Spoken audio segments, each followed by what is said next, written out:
This is TechCrunch.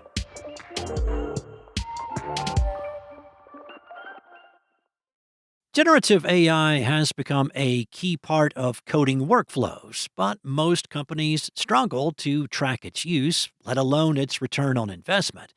Israeli startup Milestone hopes to help with a platform designed to correlate AI tool usage with engineering metrics, including code quality. Now, the catch is that these companies have to give Milestone access to their code bases, a bet that investors initially questioned. CEO and co founder Liad Eladin told TechCrunch that with customers including Kayak, Monday, and Sapiens, the startup has now raised a $10 million seed funding round led by San Francisco based venture firm Heavybit and Israeli fund Hanako Ventures. In an unusual arrangement, Eladin and Milestone's CTO, Professor Stephen Barrett, had gone years without meeting in person by the time they started fundraising. Unlike most of Milestone's Israel-based team members, Barrett lives in Ireland and teaches computer science at Trinity College in Dublin, where Eladin was once his student, and the two bonded through software projects.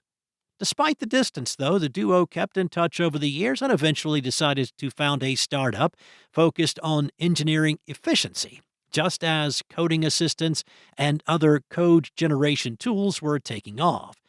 GitHub Copilot has since crossed the bar of 20 million users, but companies still lack visibility into how these tools are used and are impacting productivity. According to Eladin, Milestone answers these questions by relying on 4 pillars: code bases, project management platforms, team structure, and the code gen tools themselves to create what he describes as a Gen AI data lake. In practice, this gives organizations actionable data on which teams use AI and to what effect, thanks to their own information.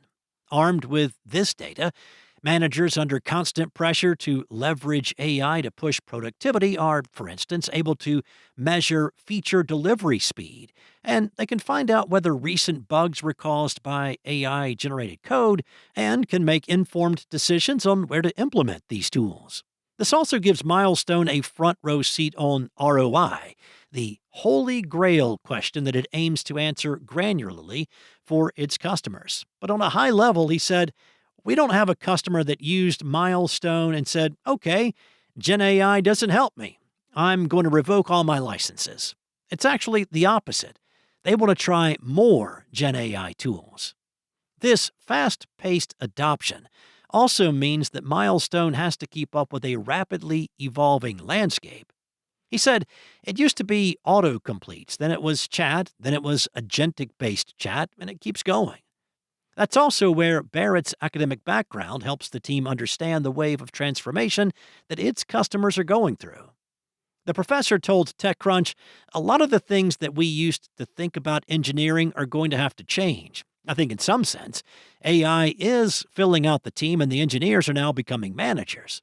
To keep up with the tools that power this wave, Milestone says it has partnered with many vendors, such as GitHub, Augment Code, Continue, and Atlassian, the company that powers Jira and whose venture arm Atlassian Ventures also participated in this seed round.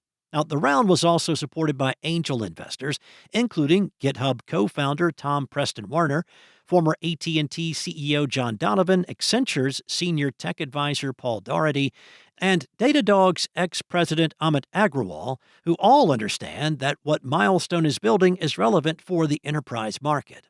That enterprise focus was deliberate from day one, with Milestone even saying no to prospective clients that were too small. And it was a very hard thing to do, according to Eladin, but one that gave the startup clarity around a roadmap requiring enterprise credentials and features. Focus would be his main advice to other founders, and Milestone is taking it. The startup will not expand into measuring Gen AI's impact on marketing or other functions, even as it grows. That's it from TechCrunch. For more stories like this one, go to TechCrunch.com.